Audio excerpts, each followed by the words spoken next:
All right. What's today? Friday, June 22nd. We're live.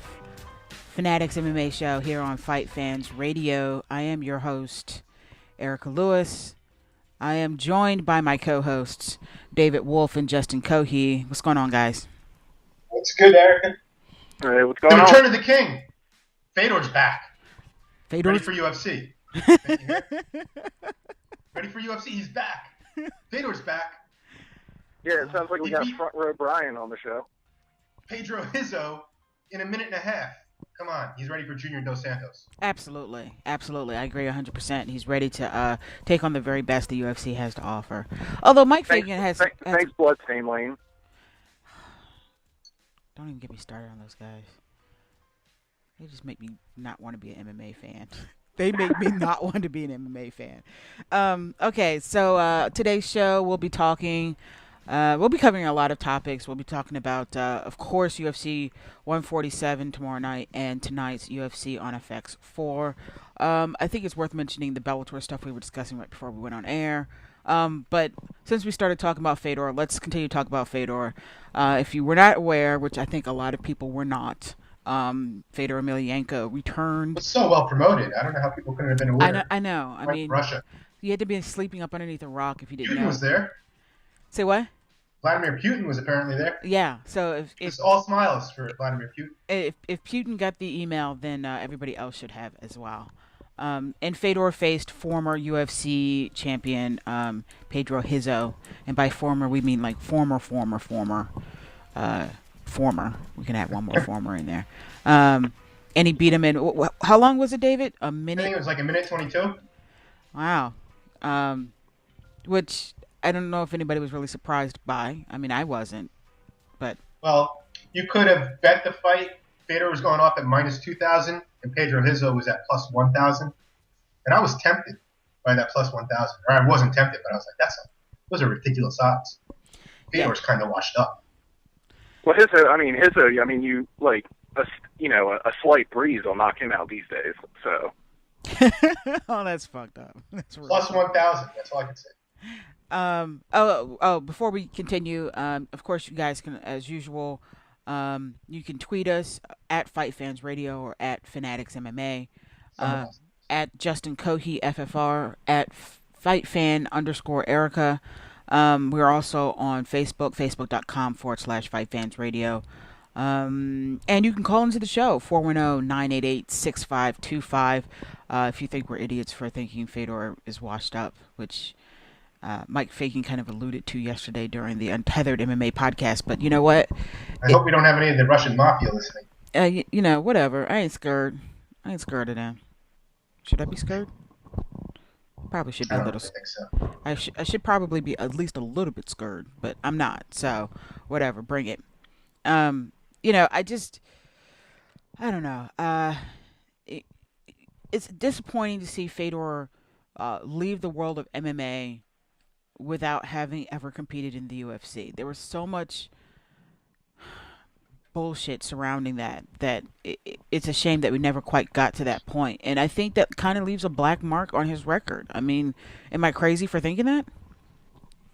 I don't think you're necessarily crazy for thinking that. I do think that a lot of people use it as an excuse to kind of like to really downplay his accomplishments.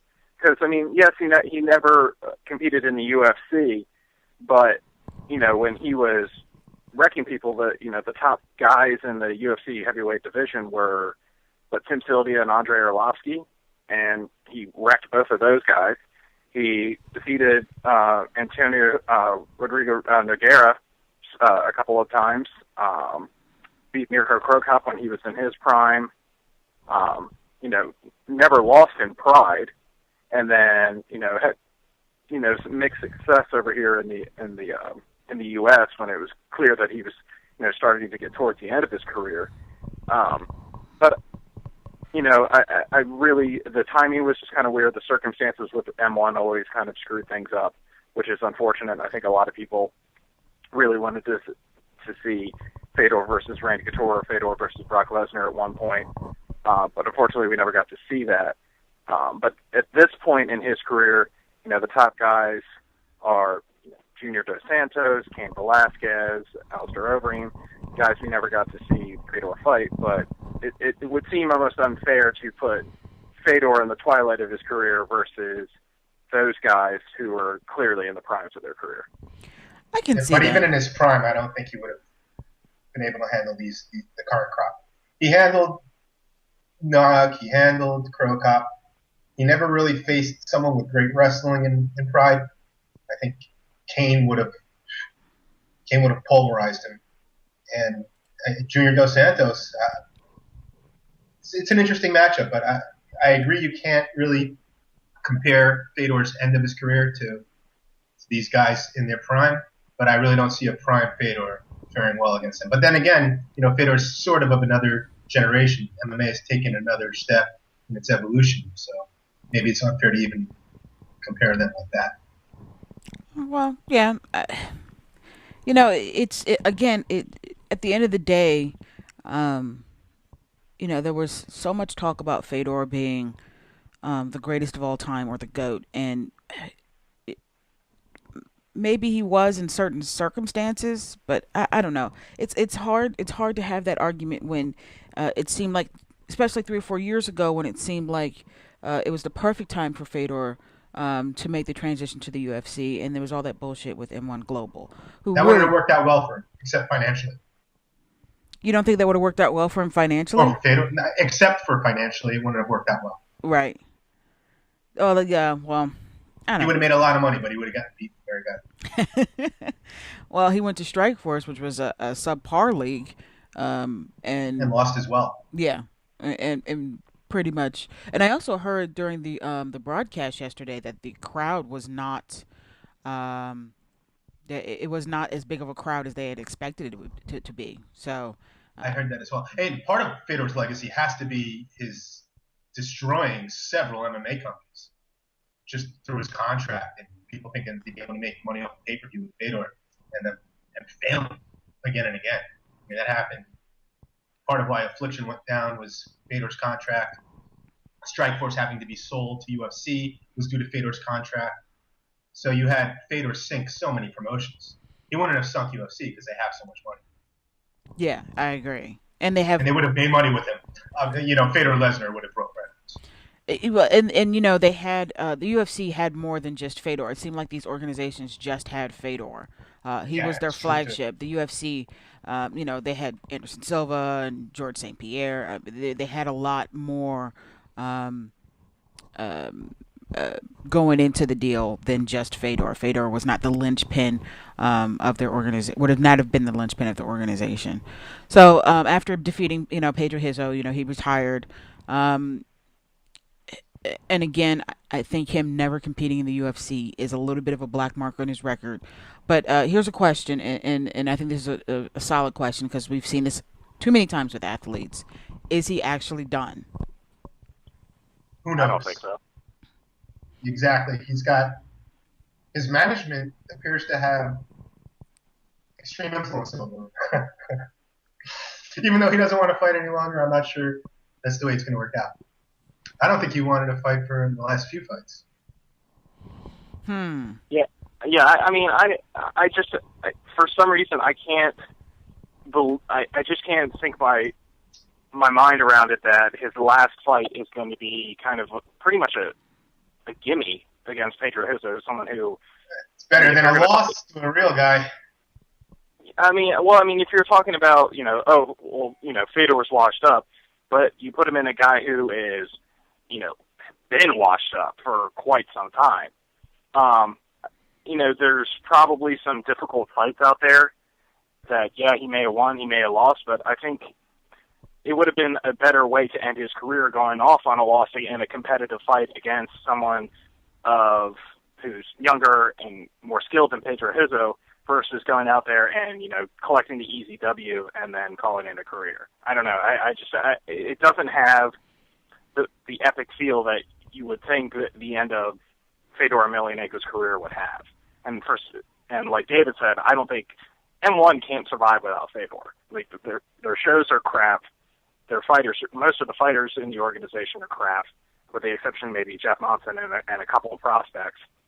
who just want to end up jumping into Bellator or UFC anyway. But without Fedor fighting, that company goes down. Right. And I'm not 100% sure, but I believe, Fedor probably has, a decent amount of money invested into that business. So for it to go down would probably, hurt his wallet. So I don't buy it. I just don't. I think it was interesting that his closing statement, as he's retiring, is that he is no amount of money, no great amount of money could get him to come back out of retirement. And I don't know. I feel like that, him stating that is almost like him egging the UFC on. It was kind of a, there's no way you could pay me enough to come out of retirement, and it's kind of a dare to the UFC and Dana White. There's no way UFC would pay him the kind of money he's used to. No, it's not worth it at this point anyway. No, and I agree with you. Maybe no amount of money can get him to come out of retirement, but you know what? The threat of broken kneecaps and the murder of his family, that could get him to fight. Yes, I agree with you on that. You will kill your wife, your son, and your infant daughter. And that's Breaking Bad. I'm sorry. And I feel like that may be enough to get him out. Maybe it just got real heavy. We probably did, didn't we? Yeah, that just got heavy. Sorry. Hold on a second. Come on, we have to talk about gangsterism when we're talking about Fedor. Yeah, I feel like we do too. I really do. All right, so let's move on to although these aren't there's only really one injury to report, and that would be Louis Kane, who is now out of his fight against Yushin Okami. I like the new fight more. Polaris versus Yushin Okami is definitely a very interesting fight. But again, Polaris, to me, he's a great submission artist, and if he can get you in a submission in the first round, he's golden. But beyond that, I don't think he's that great of a fighter. I think Yushin Okami is really tough, and he's got great wrestling, which is very unusual, of course, for our Japanese fighters in the UFC. So I think he's going to give Polaris some trouble. And the fact that Polaris is coming in on this as a replacement is probably not going to work to his favor. But we were talking about this right before we got on air, and if you haven't seen it, I think it's really worth checking it out. There is a fan post on BloodyElbow.com, and it is by Sexy Time is the person who posted it. But it is in a list That's of... That's good MMA fans. Yeah. It's really good. Yeah. You gotta love MMA fans. It is a list of injuries from 2012, starting from UFC 142, Aldo versus Mendez. Starting from that event, the list of injuries the UFC has had to endure thus far in 2012. The list is updated as of 6/18/2012, and is up to 60 injuries. 6:18 p.m. tonight? What? 6:18 this morning? 6/18 as in June 18th. I got you. David, stop that. They're injuries all the time, so that was a joke. Oh, well, yeah, and I don't... Having to explain it makes it not funny at all. I don't think even Louis Kane is on this list, so it might even... See, it should have been updated by the hour. Yeah, I wasn't wrong. It should have been. Yeah, you're absolutely right. No, Louis Kane's injury is on here, but 60 injuries in 6 months, that's, roundabout, 10 injuries a month. The UFC putting on... somewhere between 2.5 of injuries. That really is. Injuries. So the question is, and David, I thought this was a good point that you brought up. Is it that there are more injuries in MMA right now, or is it that we notice them more because there are more events? I think it'll be interesting to compare these numbers to, a equal amount of fights from previous years, and just see how many fighters were getting injured at that point. It seems like it should be proportionally more right now, but maybe it just feels that way because there are more events and more people getting injured. What do you think, Justin? We've talked about this a few times, and I still lean towards the two main reasons are the health insurance, where guys are, probably ducking out of fights, a little more or less reluctant to duck out of fights because their medical expenses are going to be covered by the UFC, and so there's no real point in going into a fight with a nagging injury when they can go ahead and have it taken care of. And I think the other reason I do think some of these guys are probably overtraining or training too hard. Not using the right drugs. I think Wanderlei Silva made a good point when talking about Vitor Belfort. It was like, what are you doing in training to break your hand? I think that's guys have broken their hands before, though. Well, I mean, there's so many small bones in the hand. I don't. Well, I mean, Dominic, you have to punch.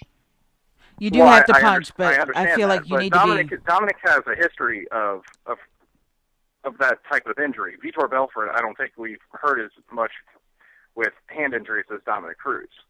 So for him to come out and just be like, "Oh, I broke my hand," where Dominic, it was almost after every single fight he had a hand injury. Belfort's been fighting for 20 years. I guarantee you his hands are like arthritic. I mean, I don't know about that. He's still in his 30s. But he's been fighting for a long time. He has been fighting for a long time, but and he's been punching people's faces for a long time. He has been punching people's faces for a long time, and MMA gloves have been known to be, small. But I feel like that argument fits much better with the actual fights themselves and not training. And you should be protecting yourself better in training. Even if it's necessary for you to be punching at 100%, which I don't think you should be. But in training, if it's necessary for you to be punching 100%, you should be protecting your hands accordingly. And we're having, I really do believe that it is the training, part of the training has not caught up with everything else. And once it does, we'll see some of these injuries go down. Injuries will always happen, and they happen in all sports. You'd be an idiot to think that any football player goes out in the field without some sort of injury, or a baseball player comes out and he's now a little sore from the night before, especially since they fight 3 and 4 games in a row. But when we talk about fighting in particular, I think it's more important for them to be very cautious in training. And this affects their bottom line. I would think that they would want to they would advocate for more advanced training that helps them protect themselves during training so they can actually fight and make money. Because not being able to fight for 6 months is not easy for anybody. There are 2 drug-related theories also regarding these injuries. One is that guys are getting injured because steroids can lead to injuries, certain types of injuries. And there's another theory, though, that the guys getting injured are ones not using PEDs, trying to keep up with guys who are on stuff. And when you're using steroids, you can train longer and harder without overtraining. And overtraining itself can lead to injuries. So I think they're both interesting theories, and there could be a little bit of both. Yeah, I think there's solid. I think there's solidly probably a combination of all of these theories that we're throwing around. And MMA on the Reg is tweeting me on Facebook, and he believes that these injuries are just bullshit, and that he believes that fighters that want to fight always show up. And his example is Dan Hardy will show up in Nottingham no matter what. And I agree with you. But at the end of the day, is that good or bad for the fight? I mean, we talk about how... It's one thing if it's Dan Hardy. It's another thing if you're a champion. Oh, that's true. It's one thing if you're Dan Hardy. It's another thing if you're a champion. Yeah, seriously. George St. Pierre or Dominic should just go out and risk it all on an injury? Bad injury? It is. It's kind of a weird... position to be in, especially when you hold the title, George St. Pierre being out as long as he is. And one of the things that we should be discussing is more specifically is the report that Dominic Cruz will be out for up to 18 months instead of I believe it was initially 6 months, wasn't it, or 8 months? And he said he. Well, I mean, yeah, I mean like Grace pointed it out, that the 18 months is, kind of like the maximum for, returning from a total ACL recovery. So it could be anywhere. I don't. David, I'm sorry. When did Dominic say he'd be back? I'm talking about on Ultimate Fighter. He's like, I'll be back in 6 months or 8 months. But it was just on Ultimate Fighter, and I don't really know. You should take that literally. Maybe he said it somewhere else as well. I would tend to think that it falls probably somewhere in between what he says and what the maximum is. He's an athlete. I'm sure he's got the best people taking care of him, with the best rehab guys taking care of him as well. So, but I still think that maybe around a year is completely within reason. Yeah. So we've talked about this before about champions being out that long, and they do have the interim title. That of course is between Renan Barão and Uriah Faber, which is now headlining UFC Calgary. 149 in Calgary, since Jose Aldo had to pull out due to injury. And that's what she said.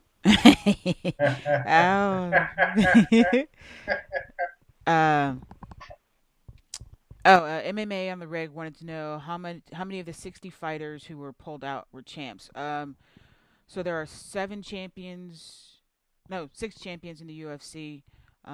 We have Dominic Cruz, which is one. George St. Pierre and Jose Aldo. So half of the champions are out. Anyone really close to a title shot probably would not want to take the same risks as a Dan Hardy or a journeyman. Yeah, that's true. Because you have a lot on the line. All fighters go into fights hurt, but if you're legitimately injured, if you're number 1 contender in the top 5, you have a lot riding on it. Our director. That's what she said. Our director of marketing just sent me a text message, and I hope she doesn't mind me reading this on air. She says that she could have sworn Dominic said on The Ultimate Fighter that he'd be out for around about 9 months, or that he'd be back in 9 months, because she remembers thinking, "Oh, I could bear your child by then." Gracie has problems. That was Gracie? Yes, Gracie has problems. I think I kind of want to see her and Dominic Cruz in the same room. I think it'll be a really interesting experiment. It'll be like putting 2 cats that don't know each other in the same room. Like, anything could go popping. Like, anything could happen. It could end up with her, like, completely mauling him and tearing off his clothes. She could just, get starstruck and not say, I really want to see it. And I want to record it. And I want to be wearing a white lab coat while we're doing it. And probably standing behind some sort of 2-way mirror, if we could somehow figure that out. I think we can. But I think it should be, instead of Gracie and Cruz, I think it should be me and Ronda Rousey. Oh. That's going to end up with you in jail. I know. You don't want that to happen. Doesn't the law say a woman can't technically rape a man? Doesn't there have to be penetration to be considered rape? That's part of Talmudic lore. Great. I can bring you back. No, this is Jewish stuff here. The man cannot be raped because you have to get aroused. So if you're screwing the girl, it's because you want to. Oh. They didn't phrase it just like that. Oh. I made it a little more colorful. But yeah, that was that brings me back. You can't rape the willing. I mean, yeah, I remember learning that. Oh, that's Talmud right there. We got problems. You know that, right? I know I do. So I'm looking at an article that was posted by MMA Mania, saying Dominic Cruz may be out for up to 18 months rehabbing from injury. He did get the stitches out. He says he's not on crunches. He looks like the Frankenstein monster. See that? Yeah, he does. After 2 more weeks, he's going to downsize his knee brace, and then he'll be walking. Let me see where it actually says 18 months. He's doing the normal physical therapy right now. This is an injury that could take an athlete 9 to maybe 18 months to return. 18 months gives Gracie time to have like 2 kids, perhaps. Yeah, I'm saying, Gracie, you could be starting a family. You could be the next Dugard family right there. You know what I'm saying? Where that woman only spent like 16 years of her life not pregnant. I think it's fucking ridiculous. Anyway, I'm sorry. Don't get me started on those crazy ass people. Who has babies? That shit is dumb. But who has babies as a career? I mean, that's what that broad does. She just sits there and she gets pregnant and she just has babies as a career. And that's just... And then when her hoo-ha falls out one day, and they're going to be like, I don't understand what happened. Because a woman's... Just fell off. Brush it off and just keep going is what you're saying, right? You know, if Yep. your hoo-ha falls out, just deal with it. So here's another question. So Aldo is going to be out until October with his injury, and Eric Koch has decided to wait for the shot. And we've seen this go both ways. Do you think it's smart for Eric Koch to wait for this, for the opportunity for the title, or do you think he should be taking a fight in between? I mean, there are some good arguments for both sides. I think you should wait. I mean, that's a tough question for him. He's been injured and out of fights so often, and now he's just been kind of given this title shot on a platter. It's tough to consider him being like, hey, you know what, I'm going to go ahead and take another fight, risk injury, and risk my title shot. So in that respect, I completely agree with him. But at the same time, if Aldo's not going to be ready by October, so that's the entire summer.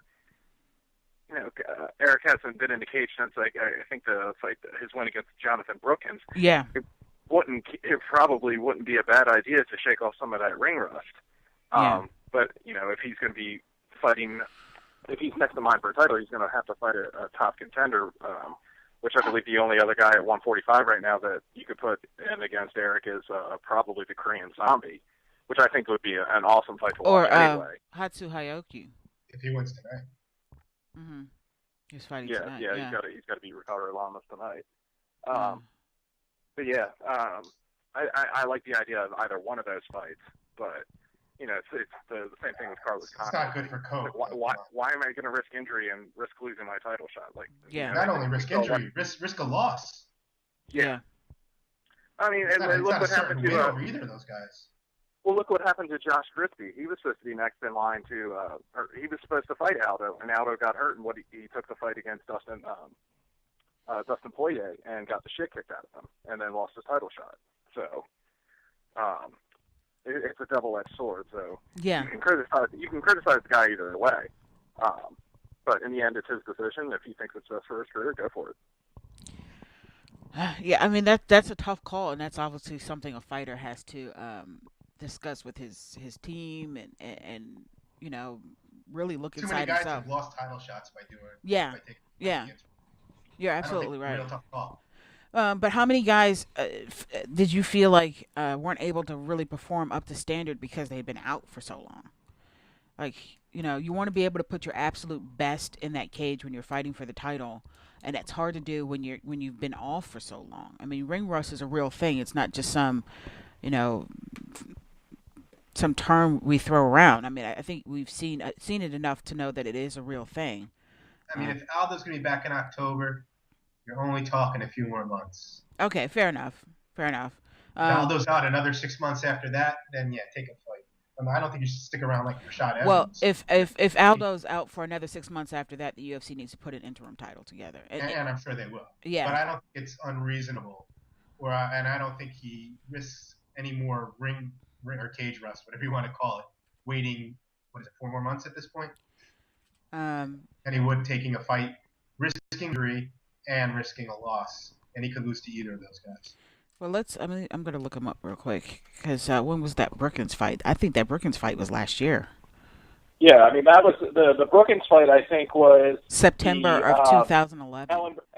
Ellenberger versus... I'm saying he won't be rustier now. He won't be rustier in October than he will be now, really. Not materially. No, because I think Eric hadn't fought since UFC 128 when he knocked out Rafael Assunção, and then he didn't fight again until the New Orleans card, I believe, which I think was headlined by Jake Shields and Jake Ellenberger. That was September 17th, 2011. So, it'll be over a year. He may never get another title shot again. That's true. So, I mean, do you snatch the apple while it's there, or? I think you have to. As long as it's reasonable. Yeah. This isn't unreasonable at all. I mean, but that's going to be tough for him. I mean, and obviously, I think you can control um, your conditioning probably a little bit better if you wait. I mean, if so long as he's doing some keeping his body conditioned, continue learning, refining his techniques during that time period. Maybe it just at the end of the day, it gives him more time to figure out what he's going to do against Aldo, whether he's going to fall face first or backwards or to the side. That would be interesting because I don't think he's got a chance against Aldo. But it should be an interesting fight at least for the first 3 minutes that it actually lasts. That's what she said. Oh my god! All right, let's talk about Overeem, Mr. Ubereem. How ridiculous is this dude? First off, he's on Twitter talking about he's taking a drug test. He's voluntarily taking a drug test. Mind you, this drug test is not through the Nevada State Athletic Commission, but he's taking this drug test to prove to the Nevada State Athletic Commission that he's a clean fighter. And then he calls out Junior Dos Santos. Do you think? What an ass. Do you think taking this drug test actually proves anything? Now, mind you, you can't take a drug test through a reputable laboratory, and I don't know if that's what he's doing. I don't think passed tests in the past. Yeah, it but proves nothing. Yeah, I mean, when you're doing it voluntarily, it proves that he's off during that time, or he cleaned himself out. Jesus Christ, it's so foolish. I saw a really good analogy for this. I believe it was Ben Folks who did it. But he said that someone taking a drug test while they're on suspension when they can't even get licensed anyway is like someone taking a breathalyzer while their car's in the shop. I don't know if I totally agree. Yeah, but that's funny. Because he could still get the benefits of drug use and training, even though he's not actively fighting right now. Either way, I think it's asinine. It's completely asinine. For him to go up there and be like, oh, come on, Junior, I'm completely natural. Let's fight. And I'm just like, no, you're not completely natural. You got busted for taking... Junior wants to do the Olympic-style testing, and I think he has every right to insist upon that right now. What? Say that again? Junior wants Olympic-style testing if he fights Overeem. He wants random Olympic-style testing like they've been doing for some of the boxing. And ironically, guys are getting caught in boxing. You're losing some fights. Yeah. By guys who insisted on the Olympic style drug testing to begin with. Lamont Peterson, he insisted upon it and then he failed. Like what the fuck? How does that happen?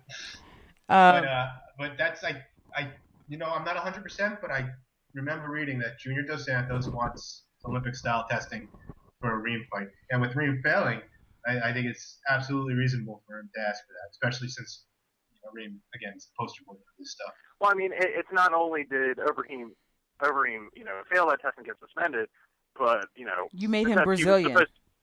Yeah, I mean, well, prior to that, it was when he, completely ran away to a foreign country. Oh, he went to Holland. Come on, that's great. He completely ran away. And he took his own test then, too. Yeah. Oh, yeah, he passed that one, apparently. Oh, no one got lost. One got lost, actually. He passed one. I mean, it's a real incredible timeline. Wouldn't it be amazing if, 50 years from now, some package shows up at somebody's random house and it's Overeem's test that got lost?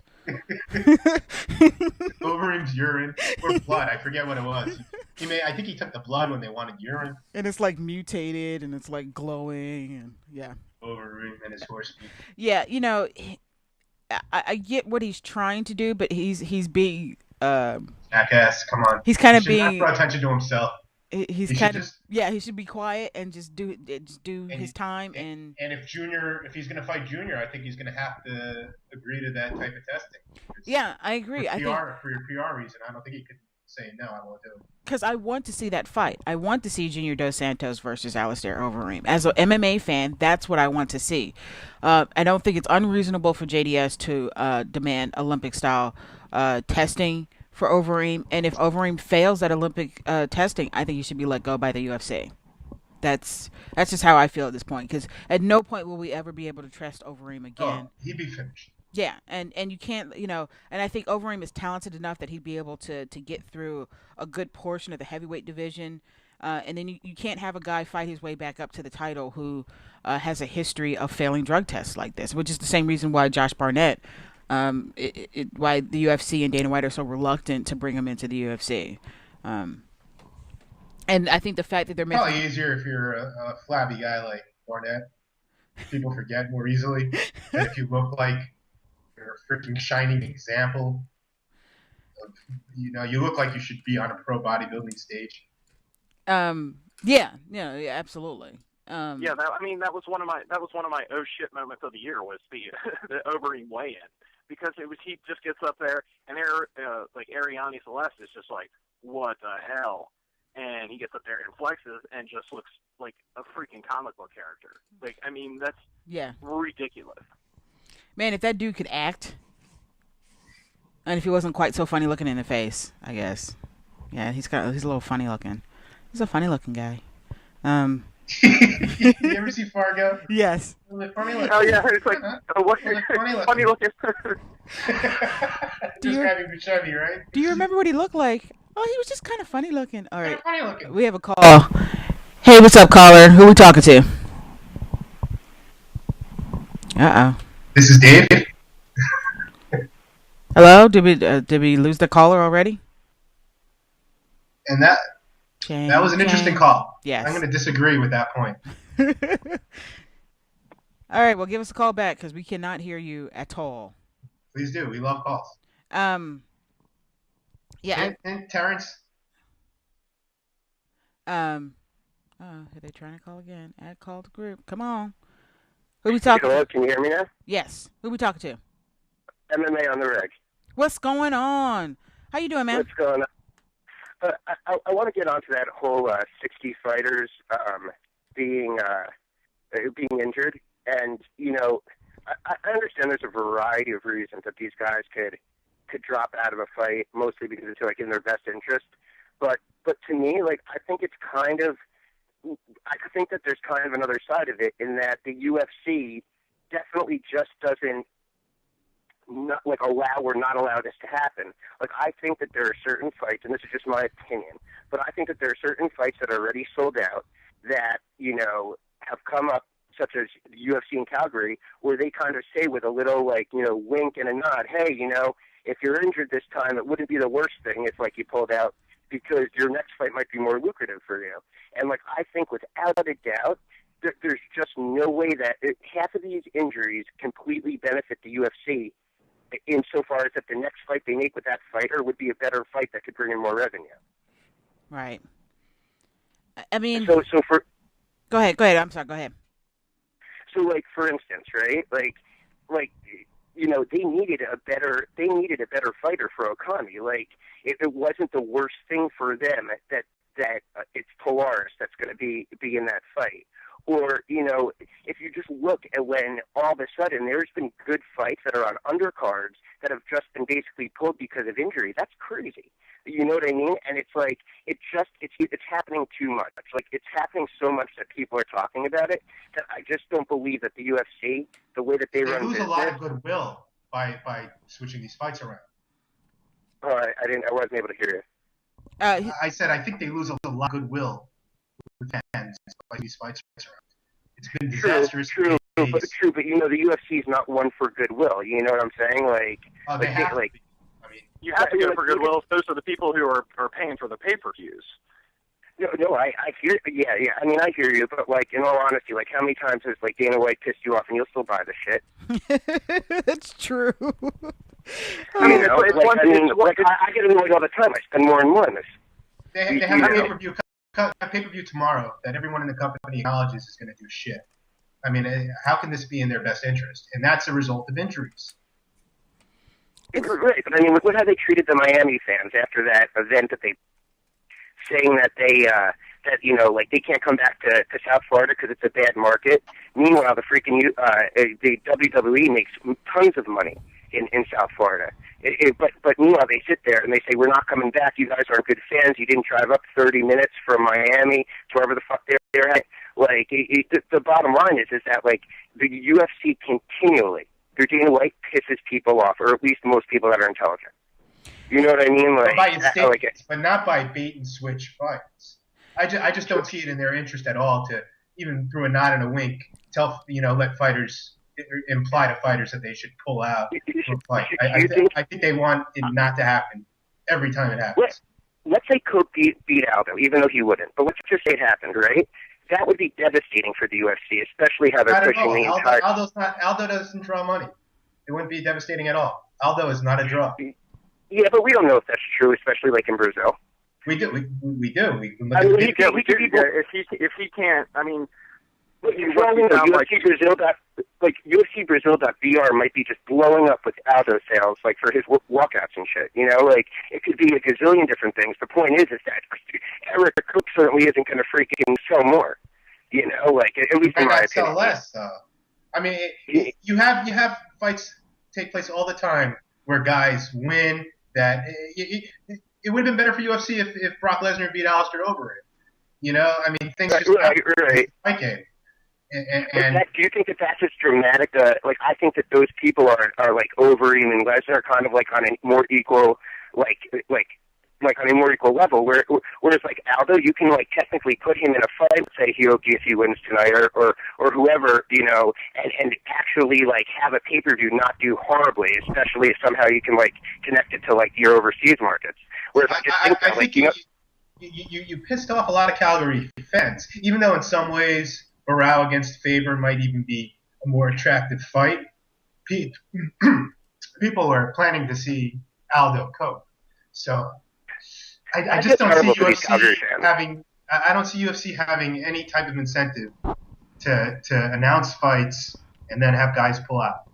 You know what's funny when you mentioned the Florida fights, and I think this was funny. I don't know where the WWE goes when they go to South Florida, but Gracie, our director of marketing, is she's actually currently living in Florida, and attending WWE events. Well, that's a joke. Only Kohi does that.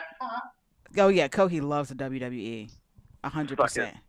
It's his birthday tomorrow, so everybody send him like a WWE free pay-per-view. Send him the the e-cards, like a WWE e-card. And I think that's a great idea, Justin. I might actually put out your email just for that. He's especially fond of John Cena. Okay, I'm sorry. We'll stop fucking with it. But so with the they were in Sunrise, Florida, which is like old people central. It's the worst. Like I have a house. Like I personally have a house in South Beach, and like I can tell you, like Sunrise is kind of like maybe only a 40-minute drive, but a 40-minute drive in a state where people don't drive. So like, you know, maybe in Nevada where there's you know there's not much going on except for maybe Reno and Las Vegas, it's one thing to drive an hour and a half or 2 hours. But to the people of Miami, that just seems like craziness to drive north like that, especially when there's venues in their own city. But to counter that, I mean, I drove. I'm not saying, you know, everyone is going to be expected to drive hours to go to a fight, but to say that 40 minutes is too much to get to an arena. In a state where people don't drive, yeah. You know what I mean? But, like, the reality is that, like, they could have had it in a venue that was closer. It just wasn't, like, so lucrative. And then, like, in the press conference after, like, they were just like, we're not coming back here. It's just you guys aren't good fans. Like, that was the bottom line. And I think that was unfair for the. I think that was kind of crappy for the UFC to do that, to go to some place. Mind you, Dana White a few weeks earlier had this video rant about how the 50+ crowd was not their demographic when he was bitching out Dave Meltzer about his article. But then they turn around and have an event at a place where that is the people that live there. And, you know, Florida is one of those places where you just, it's not one of those places where you travel long distances. It's not like here, you know, DC, Virginia. Or for instance, if you're in Miami, you have the University of Miami, all schools, like graduate schools, everything right in your vicinity with public transportation that will all get real amped to go to that. And from that, you'll have the northern schools like the Lynn University and things that are in like Boca and that sort of area. Those kids drive south. But if the reverse isn't true, you don't get the Miami school bases to drive north, whereas you do get the northern like school bases to drive south because they're used to it. So like they made some bad business moves. But more importantly, you know, like I don't know. I just think that like it's a horrible thing to say that they're telling fighters to drop out and all that sort of stuff. But I mean, like, you know, I don't put anything broadcast them. You know, like not because I'm hating on Dana White or anything, but just because like that's the type of businessman they seem to be. And it did. I mean, in terms of ticket sales, I mean, obviously pay-per-view sales may or may not suffer with Aldo and Coke no longer being the headliner, but they already sold out the tickets. So, and your ticket does say, what does it say? It says card subject to change. You bastard. But the inverse to that is that all the Brazilian fans were offered like full refunds for the card tonight. You can always get refunds. The Vegas fans could too. So. Yeah, I was wondering about, like, that seems so odd to me that they would do it for the Brazilian fans, but then they didn't do it for the Calgary fans. How are you getting? They would do it. They'll do it. I'm curious. How do you get refunds for tickets? Because I know Ticketmaster does not give refunds for tickets. They contact UFC. I have no idea. Oh, you contact the UFC and they'll give you a refund? They will take care of it. Wow. They'll let you know how you could. I want to listen to the show, and I can't because when I talk, so I'm just going to let you guys continue. All right, man. Sorry for butting in like that, but I just have to say something. Oh, no, not a problem. No worries, man. Thanks for calling. Thanks for calling in, man. All right, take it easy. All right, bye, man. All right, that was our good buddy MMA on the Reg. He's follow him on Twitter, MMA on the Reg. Really good guy. And he loves the sport, so it's always great to hear his opinion on things. All right, so real quick, let's go ahead and move on to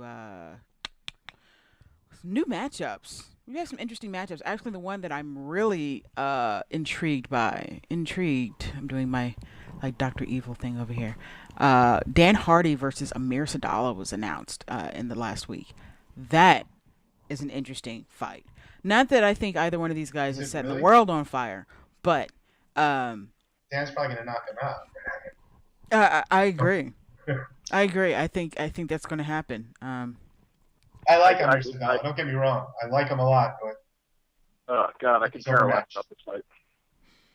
You what? I could care less about this fight. Oh, really? Like, I think which means you actually care a lot about it. There's a pet peeve. It should be I couldn't care less, because if you could care less, it means you care some amount. Yeah, grammar Nazi. I don't give a shit. How's that? Talking, Erica. I am a I know.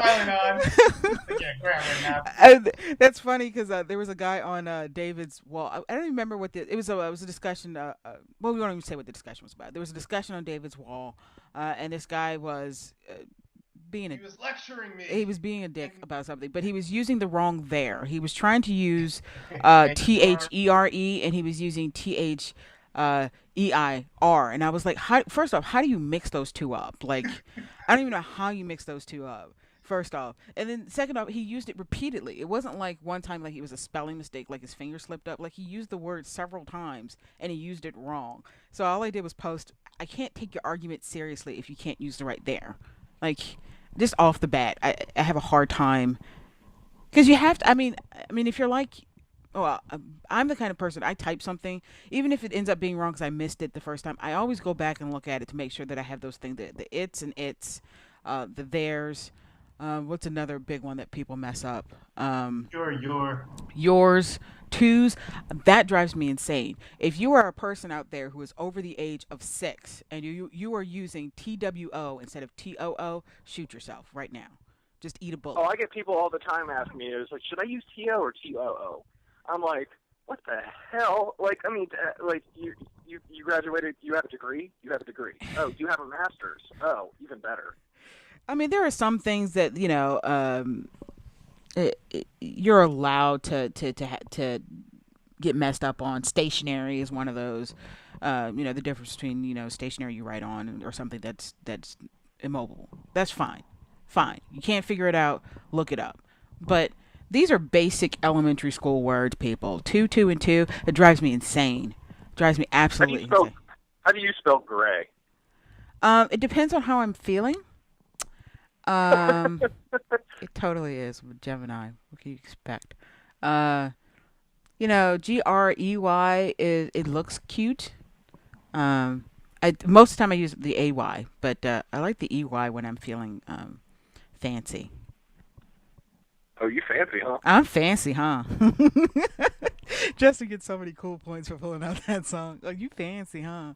That's right. My ex-girlfriend used to say that, like, at least 100 times a day.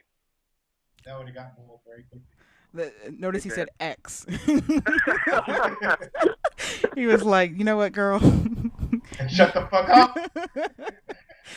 Or I'm one of those people that spells like if you're going to like a shopping center, I always spell it R-E instead of E-R, because I'm just that person. You know, I'm fancy. Yeah, I spell theater R-E most of the time. Yeah. And Word tends to dislike that, but you know what? Screw you, Word. I'm spelling it the way that I want to. I'm going to start spelling color with the O-U-R. Yes. You know what? Imagine Sometimes I British. do that by accident. I'm like, doesn't it have a U in it? No. Well, I'm See, gonna- isn't this more? Pronunciation? Like, what kind of, Samantha and I were talking about this. What kind of person pronounces harass, harass? You gotta be a real fucking asshole. Oh yeah. Sexual harassment. It's like, I you're a feel fucking- like we need to be those people. We need to talk about harassment. Sexual harassment.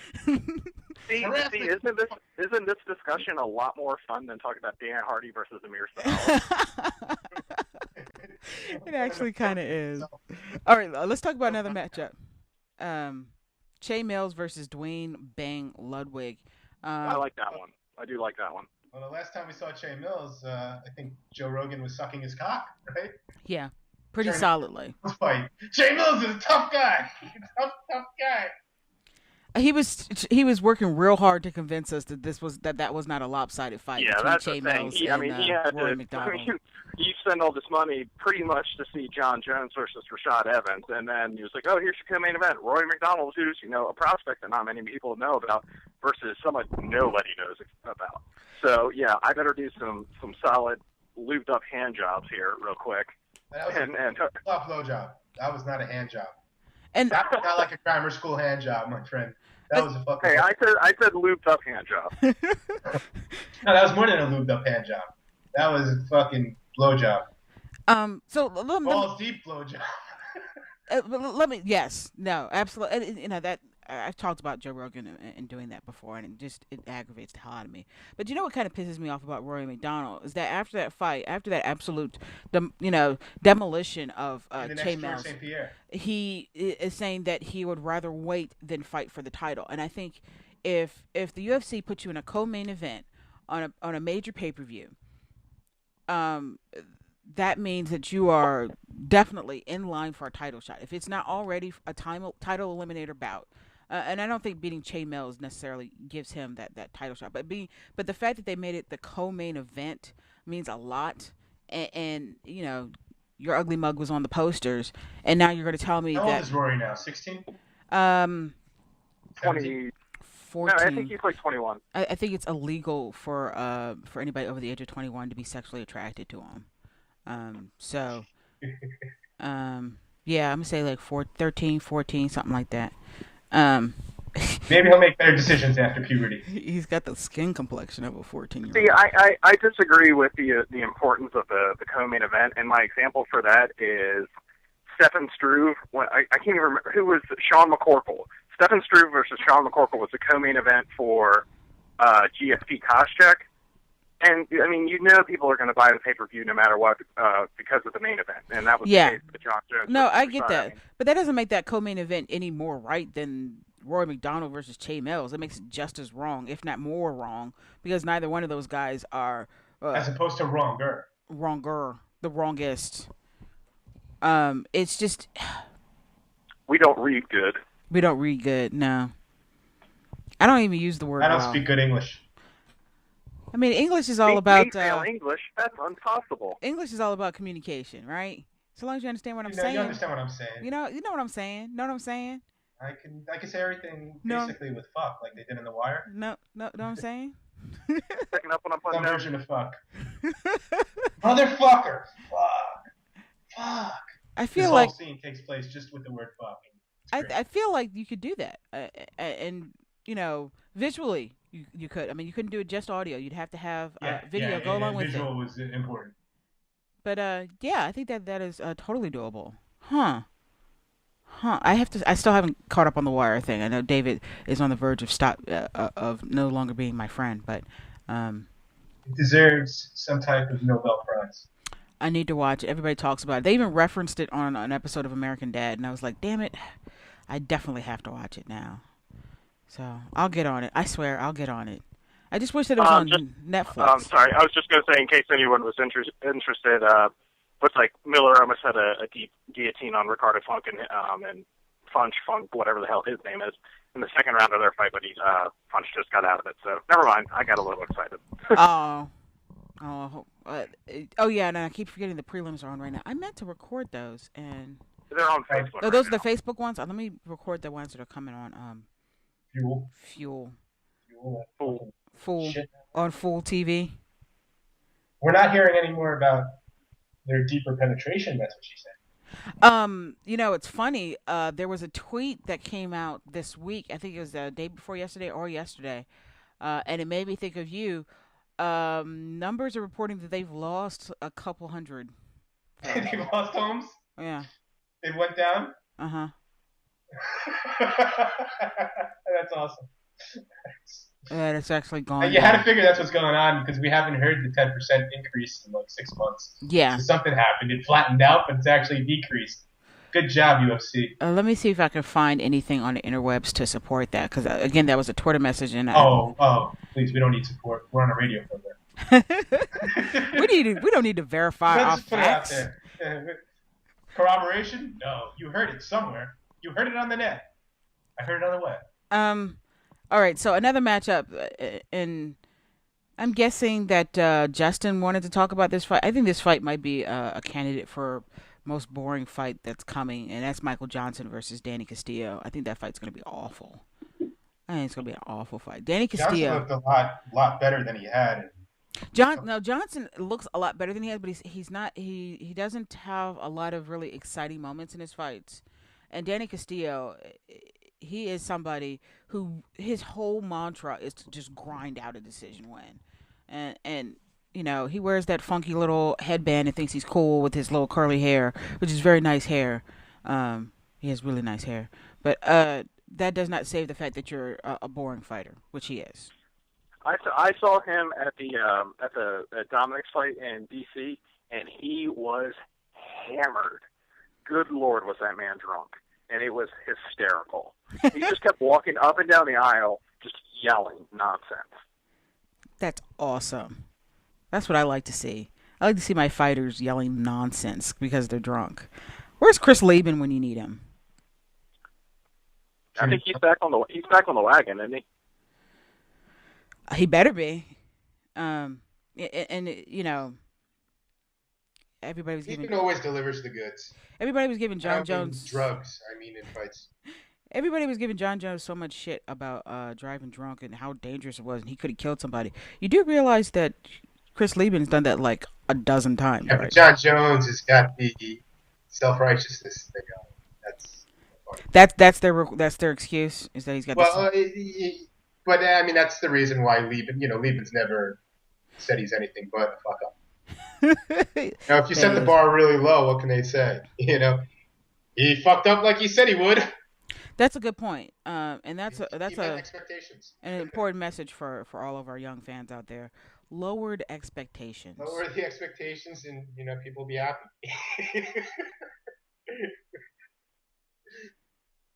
Hold on a sec. Shoot for the middle, kids. Shoot for the middle, kids, because it's not That's worth. why I post a bunch of shitty podcasts when I post our podcast. Exactly. That's what you do. Is you post a bunch of really crappy stuff. They might actually be on Blog Talk Radio where they all sound like they're coming from prison. And I actually think that there's a solid idea there for an MMA show where they actually play that up like it actually is from prison, like have the sound effects in the background where somebody's trying to trade cigarettes. Oh, get that away from me! Somebody's trying to trade cigarettes and. So. You could hear somebody like in the next phone over talking to their girlfriend, and somebody on the other side of you talking to their lawyer. A guard beating someone somewhere. Yes, a guard beating someone senseless in the background. Because that's what it sounds like. And then they could argue that MMA is too violent. Yes. I think MMA is too violent. I think the mixed martial art is just too violent. Because it's got to be like a. Did you ever watch In Living Color and the character that Damon Wayans played, where he was the real educated brother in jail, but he never pronounced words right or used them correctly? Do you remember that character? You don't remember that character? Oh, trying to think what his name I think was. I was just a touch too young for In Living Color. In Living Color was amazing. So you need to catch up. I remember the Fire Marshal, the Jim Carrey character, and Homie the Clown. Oh, see, Fire Marshal Bill, I don't know. He kind of creeped me out. For a while there, that was kind of Jim Carrey's thing. He really didn't have a joke behind it. He just yelled things a lot. And I just don't think that's funny. I don't know. Fire Marshal Bill was kind of weird to me. Oh, But sort of that now. Homie the Clown, amazing. What did you say that? Homie the Clown was amazing. Homie the Clown was amazing. That's such a great guy. That's just great. It was a great concept. That's awesome. we need to bring it back. Homie the Clown. We need a comeback for Homie the Clown. Speaking of funny, Tommy Toehold again. You can plug him here. Holy. Oh yeah, Tommy Toehold. His latest episode. Silva. He's mumbling, and then he does this Joe Rogan podcast, and it's got this inane banter about crocodiles being related to dinosaurs. Yes, which is so Joe Rogan, and it's funny. He sent it to Joe Rogan, and Joe Rogan thought it was hilarious. It's so hilarious. What do you think about dinosaurs? It is. It's really good. Tommy Toehold, of course, youtube.com/Tommy Toehold, and he gave us a shout out on it. We were on his the banner that runs at the bottom of his of the show. You know, it says a whole bunch of things, and it gave us a shout out there. So, thanks, Tommy. We love you, Tommy. Tommy's awesome. It's a funny 3 or 4 minutes. Like he's very, very funny. Yeah, he's very good at what he does. So like that's professional level. Yeah, right like there. professional level professional stuff. Comedian type stuff. Like, it's like laugh out loud funny every time out. Yeah. Although right now my favorite is still the Ariane Celeste one. That was just. The Nick Diaz shit was great. Oh yeah. Yeah, well, whatever. It's funny. I got my brother hooked on Tommy Toehold, and my brother will pop up in a room, and I'll be watching TV or something, and my brother will be behind me, and he'll be like, fucking. So good. It's so good. It is. It's awesome. Jesus, like you laugh out loud. Where can it be? All right, so UFC on FX4, the Facebook preliminaries are going on right now. I don't know if either one of you guys are watching that right now, but Facebook. I could care less. Yeah, I mean the preliminaries for this. Although, Shut up, David. Who won in the Dustin Page Ken Stone fight? I don't know. My internet. Every time I try and watch a Facebook prelim, it always like overloads and like freaks out my computer. So I have to like stop it and start it like 100 times. So I actually never saw the end of the fight. Spyware from porn could do that. Yeah, you need to calm down on the pornography, I think is what they're saying. Verify the website. No, you do not tell me to calm down on pornography. Oh, Ken Stone beat Dustin Page by split decision. Although. Hey, I'm sorry, but did either of you watch Bradley Pacquiao? No. No. I feel like you're doing this to spite me. No Bradley Pacquiao, no Like Water. Oh, I do need to watch Like Water. I am going to watch Like Water. Don't get me wrong. Told me. We will watch that. I will watch that. I just need to. If you could find the link again, David, can you email it to me or message it to me over Facebook? I know you put it on your wall, but. Wait, put it on your wall? Yeah, put it on my wall, and I'll get it and I'll watch it. Dan Miller did win by guillotine choke in the third round. Oh, yay! Sweet. I wonder what his performance looked like though, in that fight. I love the guillotine. That's my favorite submission. I have a wolfotine. Oh, that's awesome! I want to know what that looks like. Do you howl while you're torturing the guy's I don't howl, but I get taps very quickly.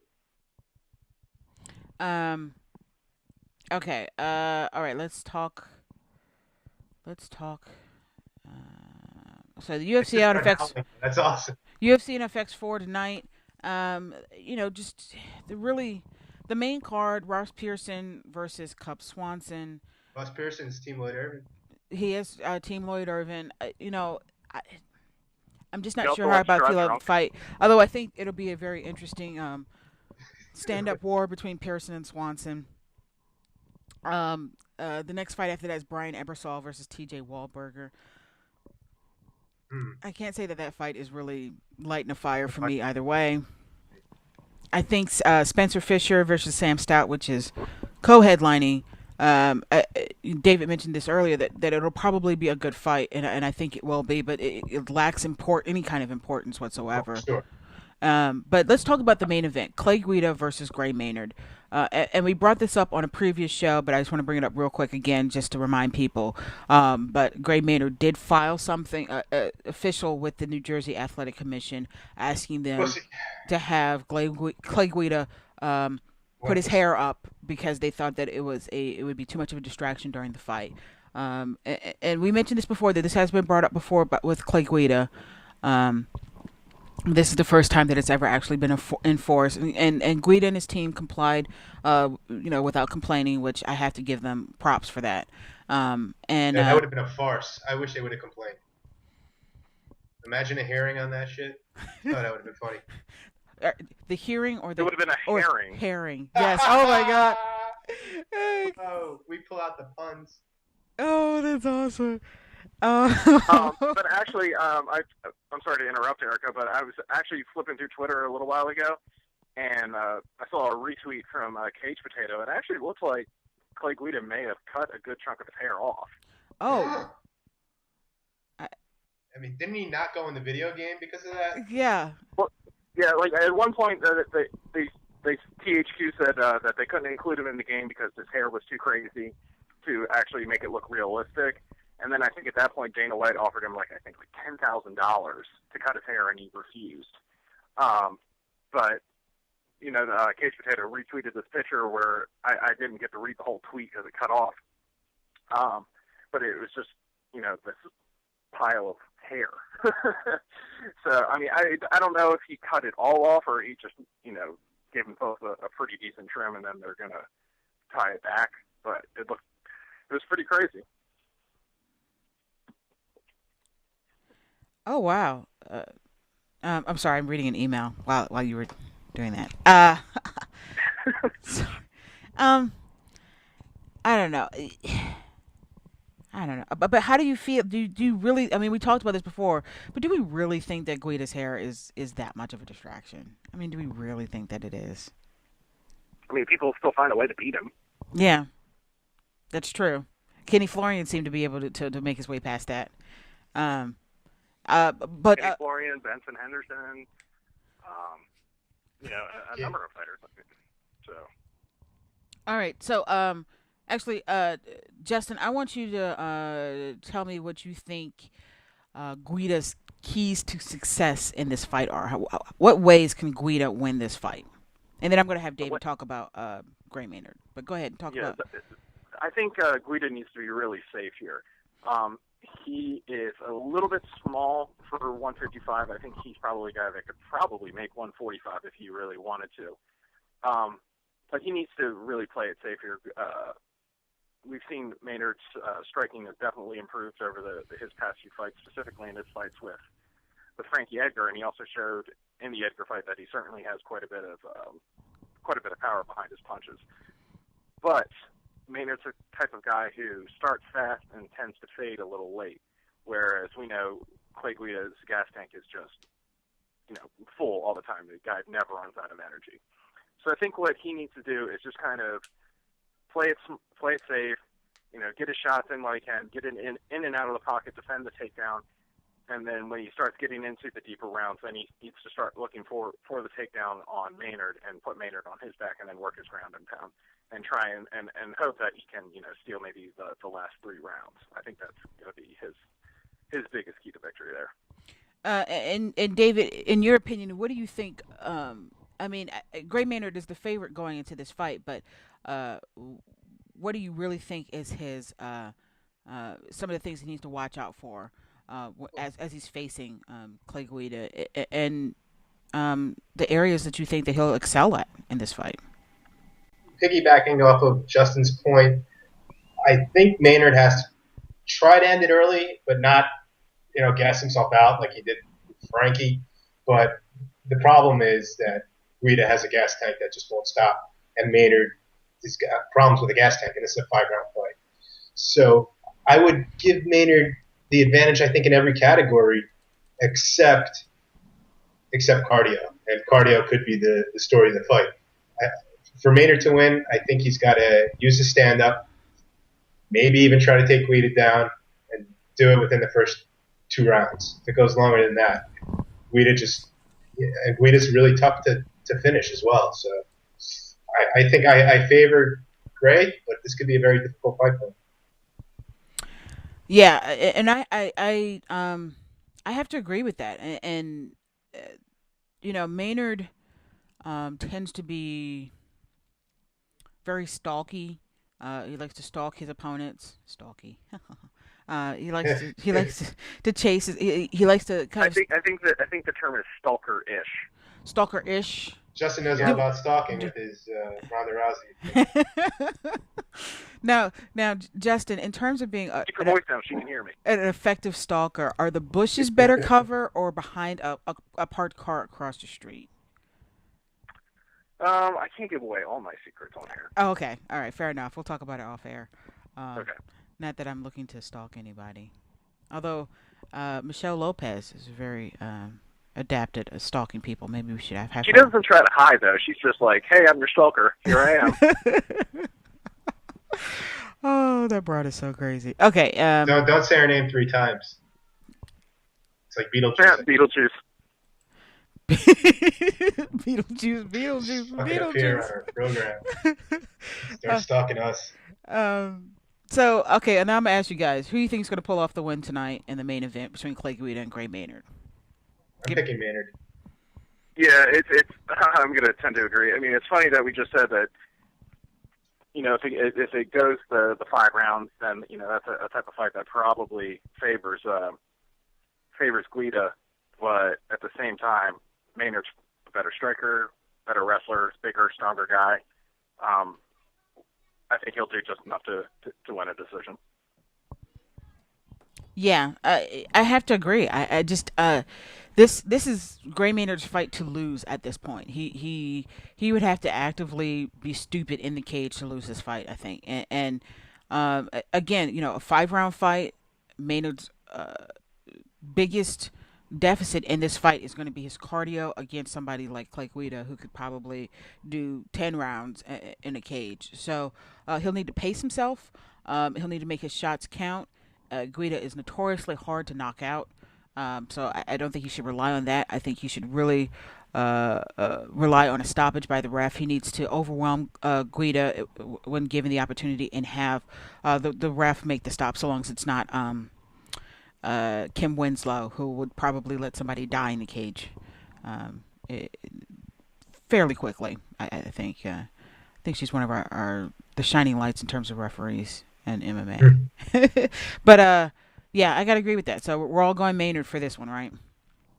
Yes, we are. Yeah. Awesome. Tomorrow night's card, UFC 147. Oh.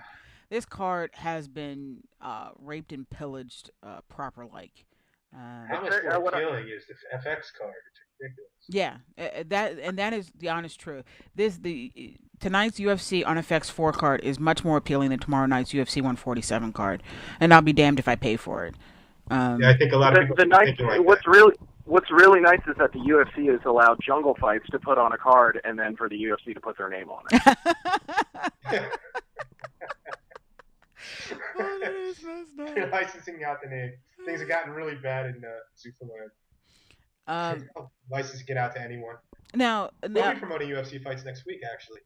Now, I would not be surprised, however.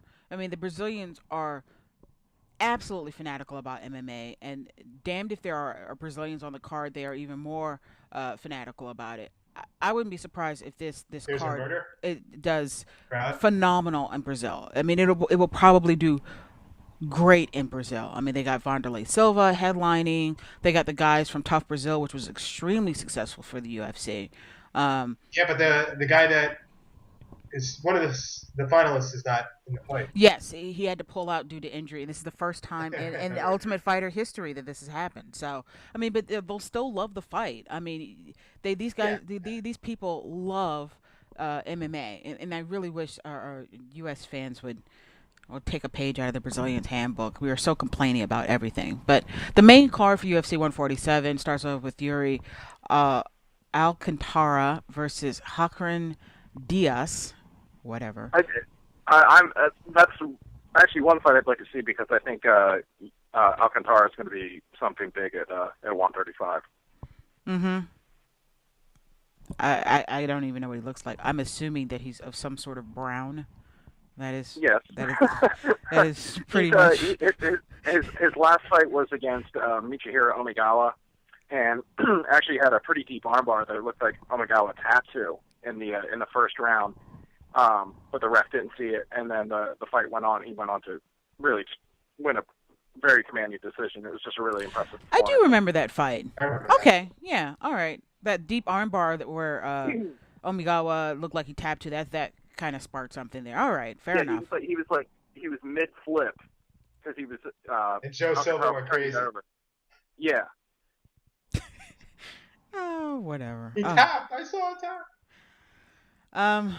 All right, so we have that's leading off the pay-per-view tomorrow night, and if that doesn't tickle your fancy, then we have Mike Russell versus Fabricio Verdum.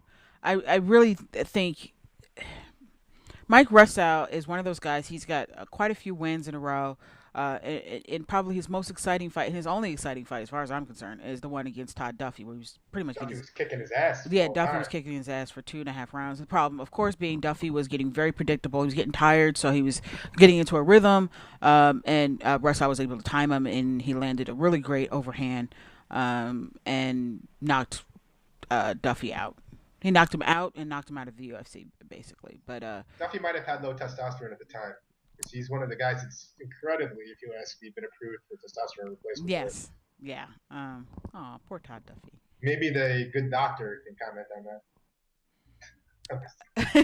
Whatever the fuck his name is, the doctor that, Roth ripped apart. Oh, whatever. My God. We got two attorneys on the show. We can make some wild accusations if we want. Yeah, I think that's probably a good idea. I don't mind making accusations like that at all. Todd Duffy, low testosterone. Holy fucking shit, man. Only if you were using, pal. What Dave is referring to is an episode. It was not this week's episode, but last week's episode of Untethered MMA podcast with Mike Fagan, Derek Suboticki, and Matthew Roth, and they blasted Dr. Johnny Benjamin, who has a segment on MMAJunkie.com. I think it's called Ask the Doc. They literally just ripped him a new one on the show. They tried to get him to come on the show to kind of defend himself, but he made a bunch of lame excuses and didn't come on. So they literally spent 45 minutes just. It was funny though. It's worth listening to if you haven't heard it, and it's also available on our YouTube channel. YouTube.com/FightFans Radio, iTunes, and Stitcher Radio.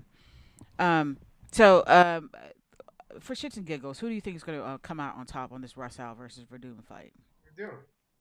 Verdum. Do you think he'll be able to handle Russell's wrestling? I mean, that's Russell's kind of thing, is that he's more than a decent grappler. I mean, he's not fantastic. I think he would lose against somebody like Shane Carwin, but it's seemed to serve him fairly well so far. He's used it in fights to bore the shit out of the audience, and do you think he'll be able to use that to his advantage against Verdum, who he doesn't have really great wrestling? No. No. I mean, Russell's not great. He's not great on the feet. He wasn't in the IMO fight. He wasn't afraid to put a Brazilian jiu-jitsu black belt on his back. But he got pretty close to being submitted a couple times later in the fight. But he has never faced anyone of the caliber of Fabricio Verdum, who has not only been a fantastic grappler his entire fight career, but has really added some decent Muay Thai to his skill set. I just don't see in any way, unless Verdum maybe gets struck by lightning. Don't say that. Knock on wood. Go ahead. Yeah, I just don't see Verdum losing this fight. I don't think I don't think the win's going to do much for Verdum in terms of hopefully getting a rematch against Junior Dos Santos, but I think it'll get him on another co-main event fight on a pay-per-view and maybe one or two fights away from a title shot. Right. And I think what the UFC really of course wants to see from Verdum and why they're putting him through this is his last fight in Strikeforce was against Alistair Overeem was not his proudest moment, even though he was outstriking Overeem on the feet at points. He spent a great deal of it on his back trying to goad Overeem into his guard, which that's never gonna. I mean, he'd be an idiot to actually do that. But anyway, so they want Verdum to prove himself. Overeem has proven himself an idiot, though, so that is true. It wasn't a bad strategy. So Really? you know what? If anybody has Fuel TV, you need to turn it on right now because this Luis Ramos versus Matt Brown fight is crazy. Oh, I'm recording it. I think I'm recording. I better be recording it. I'm gonna be angry if it's not recording downstairs. Okay, so Verdum. Everybody's favorite. You know what? I'm gonna pick the long shot. I'm gonna pick Russell, just to be a dick. Really? Yeah, just to be a dick. I don't really think he's gonna win. Dick. I am a dick. I'm actually. Should I call myself a vag? I don't know. That doesn't have the same. Doesn't have the same oof that dick does. Being such a vag. I don't know. I'm trying to start something here, and it's not. I don't think it's gonna catch on.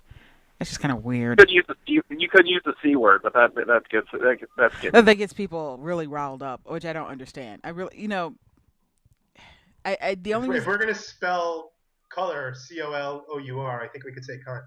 Yeah, okay. The word cunt really does seem to get some people's panties in a twist. Not in England. I don't know. I'm one of those people. It's something I only say if I'm like freaking furious with someone and I'm just like in a tirade and I kind of like black out. Just it comes out.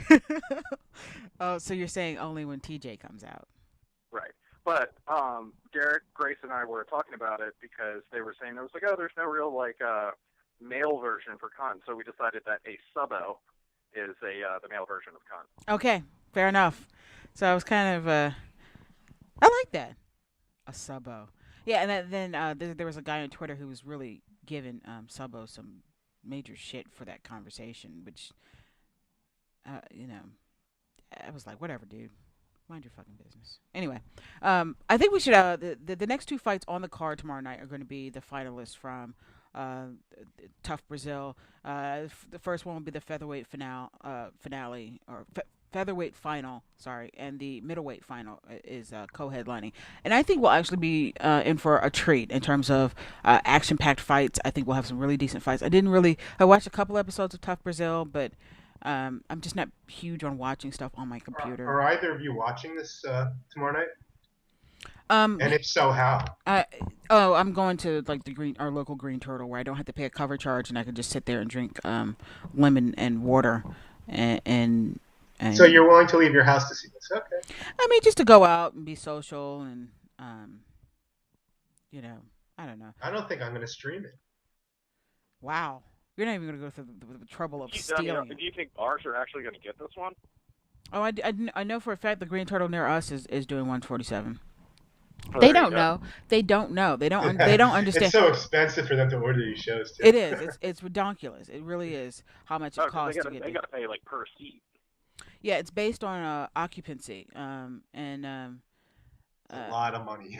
I've probably told the story before, but at one point when I first started running the DC meetup group for the UFC DC meetup group, a friend of mine was running a bar and they'd never done a UFC event before, and I was like, hey, why don't you guys do that? So I was in charge of actually contacting Johan Promotions and finding out how much it was going to cost, and they asked you questions about occupancy, and there's two different prices for it, but it's really, really expensive for it, and you get in a lot of trouble if you give them the wrong occupancy number and they find out about it.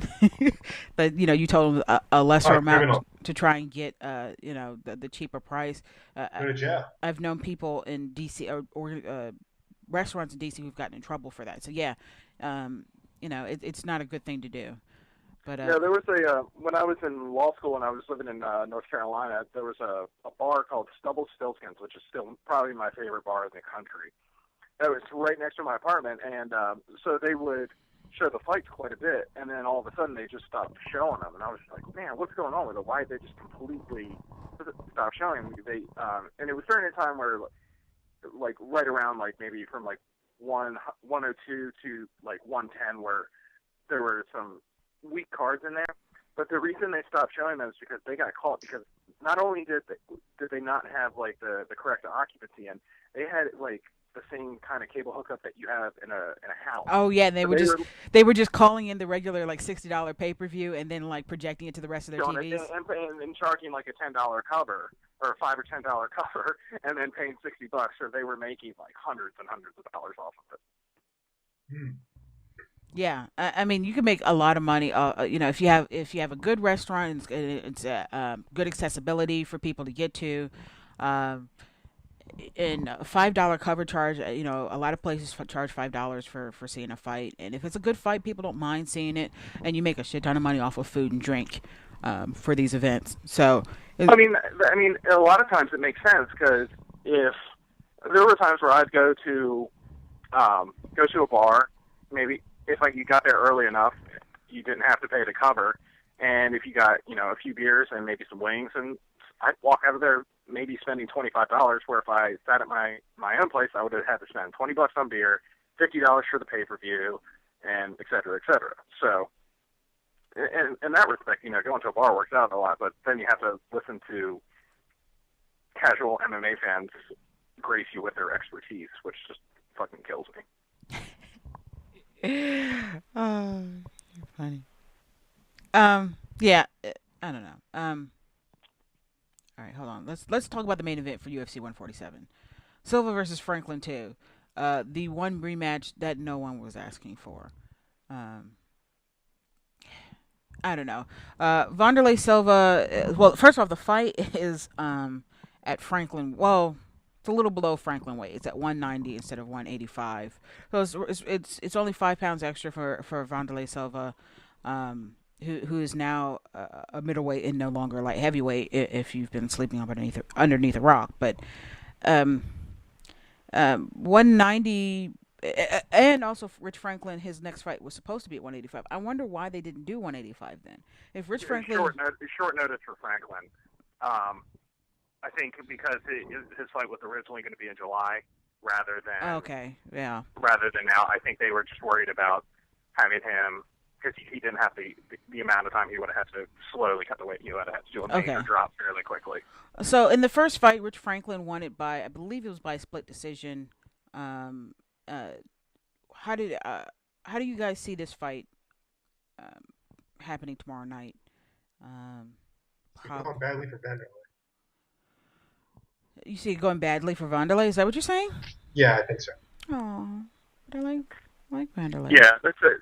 I mean, the guys were talking about this on Untethered yesterday, where they were talking about, Joe Rogan was really like flipping out, saying how close the fight was when he was commentating. But I've gone back, and probably the first time I watched it, I probably thought it was close, but still scored it for Franklin. But the past couple times that I've watched the fight, I was like, wow, that's really pretty much all Franklin. So I don't, and since then, Wanderlei's been knocked out by Chris Lieben, had the tough fight where he got hit pretty hard with Kung Lei. Franklin's not a spring chicken himself, but I still think he's a little more technical and precise than Wanderlei's ever been. And we've seen Rich Franklin doesn't have the biggest amount of power in the world, but he's able to knock out dudes who have no chin, like Chuck Liddell. But that was the question I wanted to ask you guys. If Wanderlei comes out here and gets knocked out cold by Rich Franklin, do you think it's time for Dana White to do kind of like what he did with Chuck Liddell and kind of force him into retirement? Dana was friends with Chuck. It was a bit different. Yeah, I don't know how well that would work out for that's true. For Dana White. He was a close friend. I mean, he's still a businessman. If you can make money off of Wanderlei, would it be the right thing to do morally? I think Vanderlei's finished and shouldn't even be fighting right now. And I think he will get knocked out. And probably cold. I think if Wanderlei does end up getting knocked out cold, then yes, I think Dana White has every right to say, you know what? It's more than a right; it's an obligation. I think. Yeah, what Justin's getting at. Yeah, because I mean that was my thing. I thought it was kind of strange that he was like, oh, we can't put Chuck out there anymore. Look, he's gotten knocked out so many times in a row by like Vanderlei and Shogun and Rashad, or Liddell's been knocked out so many times. But then you look at Vanderlei, his last couple fights before coming to the UFC. Got knocked out by Prokop and Henderson. Comes in and has the absolutely awesome fight with Liddell, and then knocked out Jardine. But then he also got knocked out by Rampage. Got knocked out by Lieben. So and it's not; these aren't just like TKO knockouts where it's volume and afterwards he stands up on his own and walks around. These are like violent KOs where he's getting put to sleep and his head's banging off the mat when he falls down. Yeah. No, you're absolutely right. Yeah, I would say yes then. I mean, I feel like you guys have a really good point in that, should this be as violent a KO as it could be, that Dana White has a responsibility to pull him aside and say, I think it's time for you to hang it up. I agree, yeah. Would you say that Vanderlei has looked a little bit better at middleweight than he has than he has previously at 205 in the UFC? I mean, he fought Michael Bisping and won that fight, which, that's a pretty notable win considering how successful Bisping's been at 185. But I mean, I think his only other fights near the weight class were against Lieben and Franklin, fights he lost, and then Conway as well. I don't. I mean, it's kind of apples and oranges, or I don't know if it's actually. I don't even know if it's a difference at all. Yeah, he dropped in weight, but he still can't take a punch, and he's not going to make a run for the title either way. He's not even going to fight type contenders. He can mouth off about Chael Sonnen all he wants, but he's probably very unlikely ever going to get to a point where he's going to actually get to fight Chael Sonnen. So Silva just came into the UFC at a bad time in his career where he couldn't take a punch anymore. What little bit of accuracy he had is completely gone now because he's just out there winging punches. You take away the soccer kicks and the stomps and knees to the head of a ground opponent, I think that kind of hurt him as well. Right. I think years of fighting Balakuda with no gloves and pretty much no rules, I think that takes a toll on someone's mind and body as well. So I don't know. I mean, it was nice to see Vanderlei finally get to the UFC and finally have that fight with Chuck Liddell, which I think is probably, I'm hoping that's what he's remembered for his UFC career. But I say I hope, but I don't know if that'll actually happen because we just see him get knocked out so frequently now. Yeah. Yeah, I don't know. It's I really don't want to see. Vanderlei get knocked out again. And if it does happen, it needs, his retirement needs to happen. I know he really wanted that rematch with Vitor Belfort, but I think Belfort is a much more dangerous opponent than Franklin, and it would be a shame to see him get seriously hurt. So I feel sad. I feel a little sad. It's like, all of our Pride guys are they're closing up shop, and the new guard is moving in,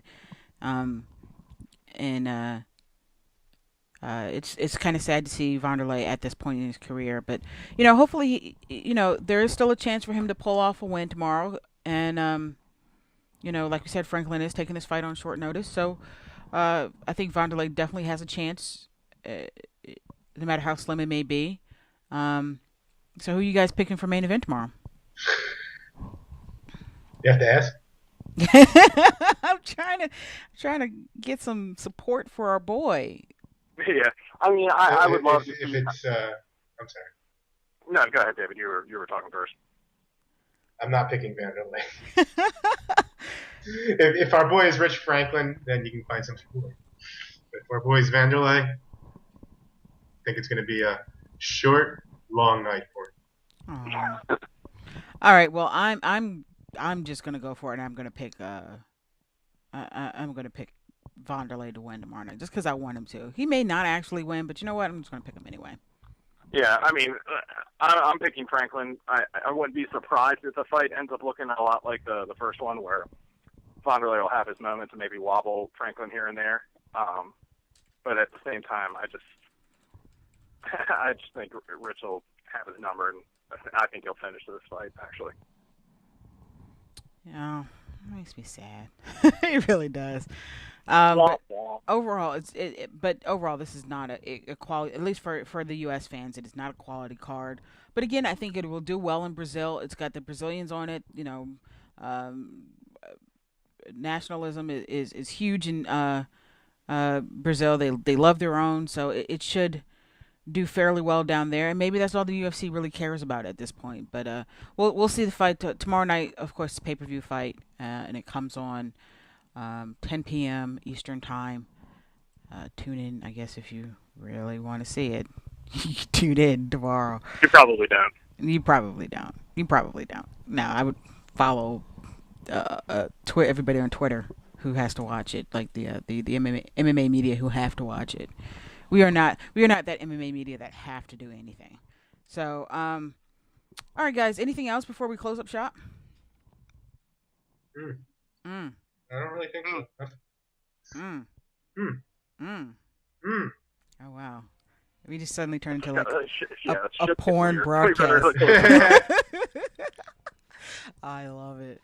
All right, guys. So, as usual, you'll be able to find episodes of all of the FanAddicts shows on FightFans Radio.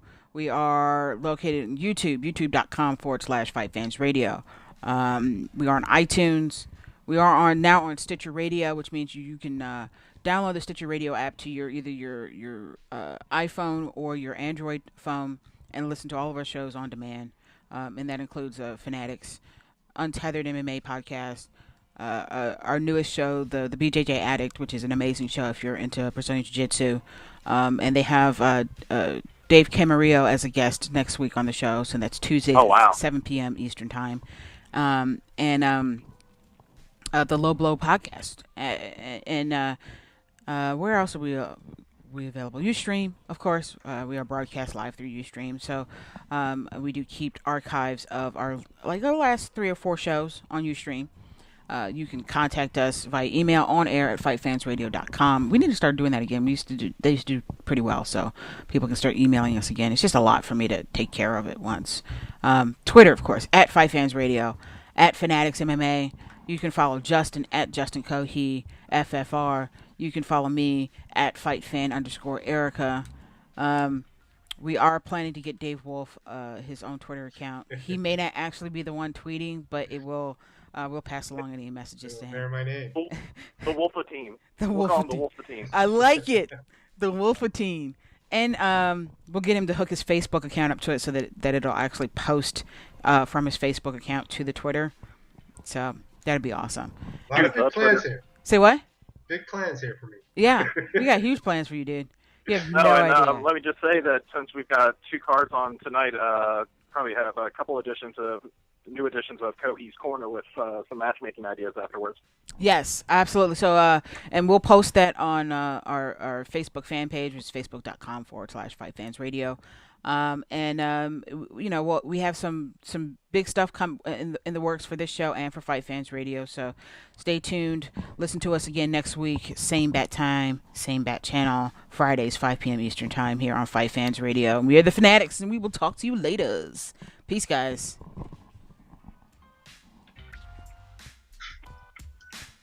Ooh.